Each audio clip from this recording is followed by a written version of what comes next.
Going into Dragon Ball Z Budokai, I had my reserves, especially after seeing the reception to the game, but after playing it for myself, I've come to the conclusion that I've come to a conclusion. What?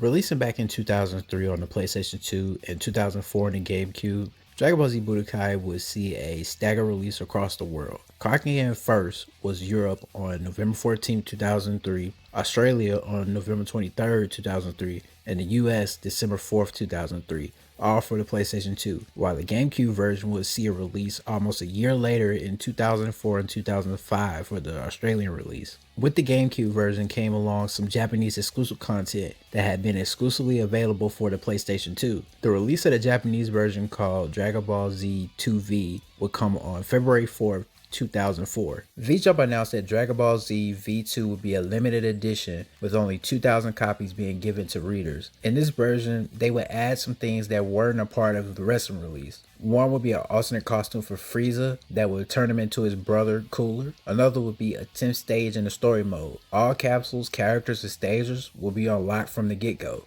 and for some reason, saving was unavailable. When doing a little research for Budokai 2 before diving into it, I searched through old forum posts and reviews to see that people didn't like this game that much, particularly the story mode. The story for Dragon Ball Z Budokai is such a stark departure from the first entry in the Budokai series. Gone are 3D cutscenes following the events of DBZ, and they are replaced with text boxes as the scenes loosely follow the Dragon Ball Z story, this time through the Buu Saga. When I mean loosely, I mean Raditz and Nappa land on Earth at the same time as opposed to Nappa by himself, or the creation of these two new versions of Cell and Frieza in Majin form. It was a new take on the Dragon Ball saga at the time, but not what the game franchise needed. Budokai 1's story mode went up to the Cell saga, and going into this game, you would think they would continue the use of the beautifully animated at that time cutscenes in the game, as Budokai would be the only DBZ game series to have cutscenes during the early 2000s. Not only that, due to them opting to change some story bits for the original content, it felt like we weren't getting the right DBZ retelling at the time. But instead of continuing one of the reasons Budokai became so renowned and revered, they opted for something completely different from its predecessor,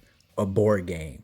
In this rendition of story mode called Dragon World, you take control of a miniature Goku along with up to 2 allies as you maneuver around the board. On this board, you can move Goku or any of your allies one space in their vicinity to inch closer to an enemy or one of the many items placed around the board. There are also spaces on the map that affect the battle conditions, such as no blocking or fast reducing health. When engaging an enemy, more often than not, you're going to have to fight them more than one time. This made the story mode way more annoying than it should have been, but worse than annoying, it was boring. I can't recount the number of times I dozed off when I had to fight Frieza 4 times to advance, or the countless Cybermen and Cell Juniors that are placed maliciously on the map. You heard me right, maliciously. There's no reason for the devs to have put so many obstacles in the way of completing the game. While I'm sure it took a lot of time to make in the PlayStation 2 era standard time, it felt like they were artificially inflating the length of the story mode by having you fight these characters over and over again. I wouldn't have minded the switch from the 3D cutscenes to a board game if you didn't have to fight Kid Buu 6 times at the minimum. The only thing that kept me going through the Dragon World mode was the small tweaks to a fun combat system. Combat in Dragon Ball Z Budokai 2 is definitely an improvement over Budokai 1. Like in Budokai 1, the controls are similar, P being punch, K being kick, G is guard, while E is energy blast. They all make a return as the main buttons to play with. Charging was stepped up a bit as they expanded the characters' movesets with different charges. As I worked in training mode in this game, the additional charge moves amped up the combo potential from Budokai 1. Combos got longer, while strings got more varied in the sense of button inputs. Along with new moves came awakenings as well. Due to the story covering the Buu Saga, transformations like Ultimate Gohan and Super Saiyan 3 Goku make an appearance here. Like in the previous games, transformations are built into the combat system and play a role. For defensive purposes, you can use it to stop opponents' pressure. On offense, you can use it to break the opponent's guard. New additions to gameplay come in the form of fusions. Fusions can now be done with certain characters in the game. Goten and Trunks can fuse Gotenks, Vegeta and Goku can use Batara earrings to form Vegito. Of course, you can't forget the almighty Goku. Goku! Here goes! These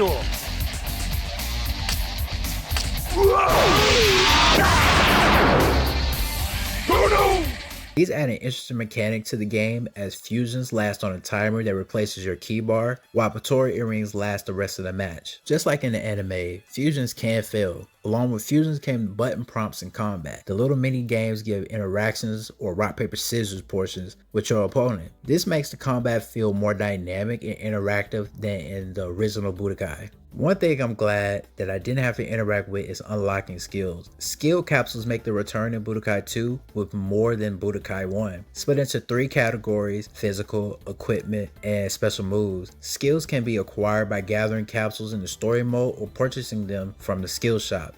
You can equip them in the shop as well. When editing them, you will notice that each skill takes up a predetermined amount of slots on the character's list. For example, Kamehameha only uses 1 slot, to Patora's fusion taking up all 7 of them. This makes choosing skills feel like they have an impact on your style. Well, that is until you acquire Breakthrough, a skill that allows you to have all the characters' moves equipped. I mentioned before, I'm glad I didn't have to go through the slog that is Dragon World to get a lot of the skills, or buy them in the skill shop. That's because by holding down L2 when entering and exiting the shop, you can acquire all the skills and characters and stages that way. You can even get the World Tournament classes without even meeting the criteria. World Tournament makes its return with its 3 levels: Novice, Adept, and Advanced. In this mode, you can fight opponents in a tournament similar to those you see in Dragon Ball, but you can also do it against humans or computers, akin to the dual mode counterpart. A new mode called Bobity's Spaceship comes in as well. After finding all the Dragon Balls in the story mode, you can unlock this mode. Here,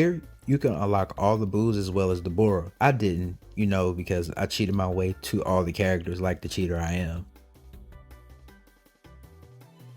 After completing Dragon Ball Z Budokai 2, I've come to the conclusion that this game is just okay. This was my first time playing it, as I never played it as a kid. The Dragon World mode, or the way they implemented the Dragon World mode, brings down the game as a whole.